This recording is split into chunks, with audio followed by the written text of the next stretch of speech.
Class 12-এ আমি 12 আওয়ার্সের যে ক্লাসগুলো হয়েছে সেই ক্লাসে আমি কবিতাগুলো পড়িয়েছি আর নাটকটা পড়িয়েছি। আচ্ছা, তোদেরকে পড়াতে গিয়ে আমি দেখেছি যে এরপর ভাগ হয়ে গেছে আমাদের ক্লাসটা, সায়েন্স 12 সায়েন্স আর 12 আর্টস। সেই জন্যে আমি যেহেতু কবিতাগুলো প্রায় শেষ করে এনেছি, এটাই পড়ানো হলেই আমার মোটামুটি সিলেবাস শেষ, সেই জন্য আমি ঠিক করেছি যে আবার আমি এই পুরোটাই রিভাইজ করব এবং সবকটা কবিতা এবং নাটক আমি পড়বো এবং তার সঙ্গে প্রশ্নোত্তর আলোচনা করে যাব। আমি এই ভিডিওগুলো সব আপলোড করে দেবো নিকুঞ্জপুর হাই স্কুলের যে ইউটিউব চ্যানেলটা আছে সেটাতে। তোরা লিঙ্ক এবং তোদের সঙ্গে লিঙ্ক শেয়ার করবো, তোরা সেই লিঙ্কের থ্রু দিয়ে গিয়ে ক্লাসটা অ্যাটেন্ড করতে পারিস এবং ক্লাসটা অ্যাটেন্ড করে যা প্রশ্ন থাকবে সেই প্রশ্নগুলো আমাকে করতে পারিস। আমি যথাসাধ্য চেষ্টা করবো তোদের প্রশ্নগুলোর উত্তর দেওয়ার। আজকে আমরা যে কবিতাটা পড়বো সেটা হচ্ছে জন কিটসের the poetry of earth. The poetry of earth কবিতাটা কার লেখা আমি বললাম, একবারে প্রথমে বললাম, সেটা হচ্ছে জন কিটস। জন কিটস এনাকে বলা হয়, ইনি হচ্ছেন second generation romantic poet. Romanticism তাদেরকে যখন আমরা 11-এ পড়িয়েছিলাম যে রোমান্টিক পোয়েট বলা হয় এনাকে, যে রোমান্টিসিজম কি সেই কথাটা আমরা কিন্তু যখন পড়িয়েছিলাম ক্লাস 11-এ ইয়েতে আপন ওয়েস্টমিনস্টার ব্রিজ, তখন আমরা আলোচনা করেছিলাম যে রোমান্টিসিজম কি। তোদের জন্য আমি সংক্ষেপে একটু বলে দিই, আবার রিপিট করে দিচ্ছি যে রোমান্টিসিজম শুরু হয়েছিল বাস্তিল দুর্গের পতনের পর, ফরাসি বিপ্লবের পর। রোমান্টিসিজম শুরু হয়েছিল কাদের হাত ধরে শুরু হয়েছিল? ইংরেজি সাহিত্যে। রোমান্টিসিজম ইংরেজি সাহিত্যে শুরু হয়েছিল কোলরিজ আর ওয়ার্ডসওয়ার্থের হাত ধরে। ওই যে preface to lyrical ballads publish করার সাথে সাথে রিভাইভাল অফ রোমান্টিসিজম ঘটলো ইংরেজি সাহিত্যে, কারণ সাহিত্য সমাজের থেকে আলাদা কিছু নয়। সেই জন্যে যখন এটা রিভাইভাল হলো, তাদের হাত ধরে পরপর যারা রোমান্টিক্সরা এলেন, তার মধ্যে কোলরিজ, ওয়ার্ডসওয়ার্থ যেমন আছেন, শেলি আছেন, কেটস আছেন। এদের কথা আমাদেরকে যদি তোরা পরবর্তীকালে ইংলিশ নিয়ে পড়িস, তারা রোমান্টিক পোয়েটস পড়বি, রোমান্টিক এজ পড়বি ইংরেজি সাহিত্যের ইতিহাসে।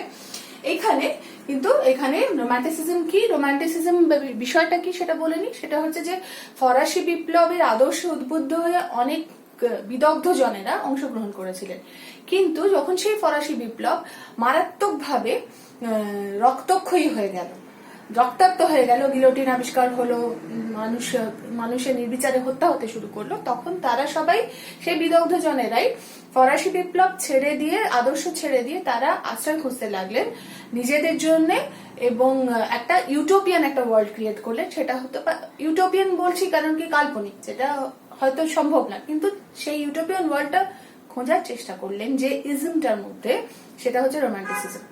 রোমান্টিসিজমের কিন্তু প্রথম হচ্ছে যে তারা কবিরা যারা, তারা কিন্তু প্রত্যেকেই প্রকৃতি প্রেমী, তারা প্রকৃতিকে ভালোবাসে, প্রকৃতির মধ্যেই তারা শান্তি খুঁজে পায় এবং মানুষও যে সেই প্রকৃতির অঙ্গ, সেইটাকে কিন্তু তারা মেনে চলে। এবার এখানে কিন্তু প্রত্যেক রোমান্টিক পোয়েটের নিজস্ব একটা ধারা আছে, ঘরানা আছে, ধারা আছে। যেমন শেলি এক ঘরানার, তেমনি কিটস আলাদা, প্রত্যেকের ধারাগুলো আলাদা। অ্যাপ্রোচটা, ঘরানা ইন দ্য সেন্স যে অ্যাপ্রোচটা কেমন রোমান্টিসিজমের প্রতি বা প্রকৃতির প্রতি, অ্যাপ্রোচটা কেমন। এখানে কিন্তু রোমান্টিসিজম মানে হচ্ছে যে এখানে কিটস কিন্তু রোমান্টিক পোয়েট এইভাবে যে তার কাছে প্রকৃতি তার সব পঞ্চেন্দ্রিয় মাধ্যমে যে আবেদনটা রাখে, সেটা হচ্ছে প্রকৃতি তার কাছে সেভাবে পৌঁছায়। ঠিক আছে, এবার আমরা যখন কবিতাটা পড়বো, এখানে যে কবিতাটা আমি নাম লিখেছিলাম the poetry of the earth, সেই কবিতাটা কিসের কবিতা? না, পৃথিবীর কবিতা বলছে, পোয়েট্রি অফ দ্য আর্থ। এখানে কিন্তু আর্থ মানে, earth is equivalent to nature. এখানে কিন্তু তোদের জন্য আমি বলে দিই যে আর্থ মানে হচ্ছে আর্থ ইকুইভ্যালেন্ট টু নেচার। এখানে পৃথিবী কিন্তু একাত্ম হয়ে গেছে কার কাছে? প্রকৃতির সাথে। পৃথিবী আর প্রকৃতি কিন্তু অবিচ্ছেদ্য। আচ্ছা, তাহলে সেই কবিতাটা, এখানে ইন্ট্রোডাকশন, কবিতাটা পড়তে শুরু করার আগে একটু ইন্ট্রোডাকশনটা বলে নি। যে জন কিটস, তোদের বইয়ে যেটা লেখা আছে, was a noted poet of the English Romantic movement. He belonged to the second generation of Romantic poets, and বললাম, who came after Coleridge and Wordsworth. He is known for his vivid imagery. ইমেজারির ব্যবহার, ইমেজারির উপকল্পের ব্যবহার হয় ভীষণ সুন্দরভাবে, and noted for their sensuous appeal, এবং সেইগুলো আমাদের ইন্দ্রিয়ের কাছে কেমন আবেদন রাখে সেটা নিয়ে তার কাছে মানে প্রকৃতি। Some of his famous works আর, তার বিখ্যাত কবিতাগুলো আছে ode to a nightingale, Hyperion, Isabella, এরকম অনেক কবিতা আছে। তোরা যারা পরবর্তীকালে ইংরেজি নিয়ে পড়তে চাস তারা হয়তো পড়বি আরো। আচ্ছা, এইখানে একটা ইন্ট্রোডাকশন, একটা সিনপসিস দেওয়া আছে, তারপরে আমরা সিনপসিসটা পড়ছি না। কবিতাটা শুরু হচ্ছে কিভাবে দেখ, the poetry of earth is never dead. প্রথম লাইনটা শুরু হচ্ছে the poetry of earth is never dead, when all the birds are faint with hot sun and hide in cooling trees, a voice will run from hedge to hedge about the new mown mead. That is the grasshopper's. He takes the lead in summer luxury. আচ্ছা, কবিতাটা যখন পড়ছি তোরা একটা pen বা pencil নিয়ে বসলে ভালো হয়। সেটা হচ্ছে যে আমি ভাগটা কি করছি, the poetry of earth is never dead, first লাইনটা পড়লাম, একটা যদি আমরা দাগ দিয়ে একটা অবলিক একটা লাইন দিই, when all the birds are faint with the hot sun and hide in cooling trees. এখানে প্রথম লাইনটা একটা যেন ঘোষণা যে পৃথিবীর যে সঙ্গীত সেটা কখনোই বা পৃথিবী মানে আমি এখানে বলেছি একাত্ম হয়ে গেছে প্রকৃতির সাথে, প্রকৃতির যে সঙ্গীত সেটা কখনোই নিস্তব্ধ হয় না। যখন সমস্ত পাখিরা অজ্ঞান হয়ে যায়, ফেইন্ট মানে বিকাম আনকনসিয়াস, অজ্ঞান হয়ে যাওয়া, জ্ঞান হারায়, উইথ দ্য হট সান। আচ্ছা, আমরা হট সানটা কখন দেখতে পাই, কোন মানে গরমটা খুব বেশি অনুভব করি কোন সময়, সেটা হচ্ছে সামারে। তাহলে এখানে একটা সামার বা গ্রীষ্ম ঋতুর একটা ছবি আঁকা হচ্ছে। when all birds are faint with the hot sun and hide in cooling trees, লাইনটা কিন্তু এরপর একটা অবলিক লাইন দেবে, এরপর একটা স্ক্যান লাইন পড়বে, যে কারণ কি আমরা এখানটা এসে থামবো। a voice will run from hedge to hedge about the new mown mead. একটা কিন্তু যখন সব পাখিরা গরমে প্রায় অজ্ঞান হয়ে যায় এবং হাইড আশ্রয় খোঁজে বা লুকিয়ে পড়ে কোথায়, কুলিং ট্রিজ, শীতল করা গাছেদের মধ্যে, এ ভয়েস উইল রান, একটা আওয়াজ কিন্তু শোনা যাবে। From hedge to hedge, hedge হচ্ছে ঝোপ, যেমন তোরা কি বলবো, তোদের কাছে তোরা ঝোপ, গ্রামের দিকে তোরা সবাই দেখতে অভ্যস্ত, ঝোপ কাকে বলে, কুটুস বনের ঝোপ বা যে কোনো ছোট বেশি বড় হয় না গাছগুলো, ঝাঁকড়া ঝাঁকড়া গাছগুলো যেগুলো হয় সেগুলোকে সব মিলিয়ে ঝোপ বলা হয়। তাহলে এ from hedge to hedge about the new mown mead, আর যেটাকে নিউলি মৌন করা, মৌ করা হচ্ছে যে একদম মানে কেটে ছেঁটে একদম পরিষ্কার করে রাখা হয়েছে, এরকম মেড মানে হচ্ছে মেডো, চারণভূমি, যেটা that is the grass hoppers. সেটা কার আওয়াজ না, সেটা হচ্ছে গ্রাস হপারের। এরপর হি tax the lead in summer luxury, গ্রীষ্মের যে বিলাসিতায় সে যেন গ্রীষ্মটা একটা বিলাস করার একটা সময়, সেই রকম ভাব করে সে নেতৃত্ব দেয়, লিড করে, মানে সে সর্বাগ্রে থাকে।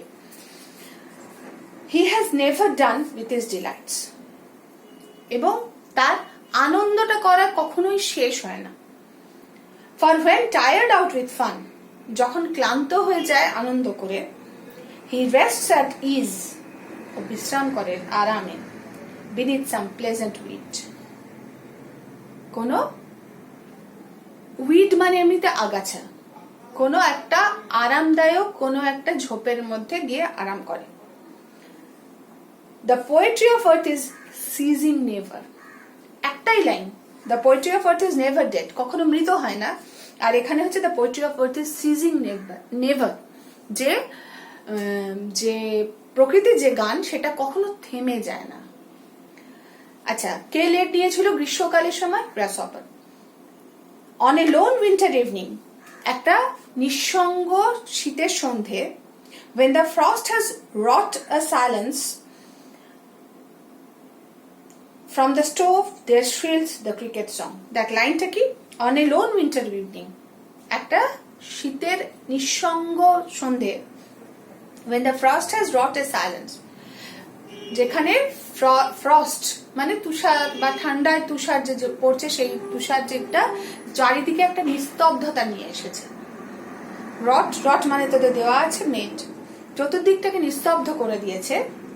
ফ্রম দ্য স্টোভ দেয়ার শ্রিলস, যেখানে আগুন জ্বালানো হচ্ছে সেখানে সে তার পাশ থেকে তীক্ষ্ণ স্বর, শ্রিল মানে তীক্ষ্ণ একটা স্বর শোনা যায়। কিসের স্বর? There shrills the cricket song. Cricket song এর পর লাইনটা দিবি। In warmth increasing ever. আর উষ্ণ হতে হতে সেই তীক্ষ্ণতাটা বাড়তেই থাকে। And seems to one in drowsiness half lost. এবং যে প্রায় আধো ঘুম আধো জাগন্ত অবস্থায়, ড্রাউজি হয়ে যাওয়া মানে আধো ঘুম আধো জাগন্ত অবস্থায় থাকা, সেখানে যে প্রায় হারিয়ে গেছে, ঘুমের দেশে পুরোটা হারায়নি আবার পুরোটা জেগে নেই। Half lost the grasshoppers among some grassy hills. এই ক্রিকেটের গানটা শীতকালে তাকে মনে করিয়ে দেয় গ্রীষ্মকালে। ক্রিকেট মানে ক্রিকেট, আমি তোদের সঙ্গে ছবি শেয়ার করবো। ক্রিকেট কি, ক্রিকেটের মানে তোরা বলতে পারবি? ক্রিকেট ঝিঝি পোকা। ঝিঝি পোকার ডাকটা তাকে মনে করিয়ে দেয় সেই গ্রাসহপার মানে গ্রাসহপারের কথা বলিনি আমরা, ফড়িং এর কথা মনে করিয়ে দেয়, যেটা কোনো পাহাড়ি অঞ্চলে ঝোপের ঝাড়ে ঘুরে বেড়াচ্ছে। যেটা এইখানে দেখ দুটো ঋতুর কথা বলেছেন কবি। একটা ঋতু হচ্ছে সামার, আর একটা হচ্ছে উইন্টার। একটা সামার একটা উইন্টার, দুটোই কিন্তু দুটোই চরম। এই দুটোই কি? দুটোই এক্সট্রিম একটা ওয়েদার। যে এক্সট্রিম মানে দুটোই চরম, গ্রীষ্মটাও প্রচন্ড গরম হয়, শীতেও প্রচন্ড ঠান্ডা, দুটোই চরম। সেইখানে কিন্তু যেমন গ্রীষ্মকালে যেমন একটা সঙ্গীত চলে কার না গ্রাসহপারের, তেমনি শীতকালেও কিন্তু একটা সঙ্গীত চলে কার না, সেটা হচ্ছে একটা ঝিঝি পোকার। গানটা কিন্তু সাইক্লিক অর্ডারে ঘুরতেই থাকে।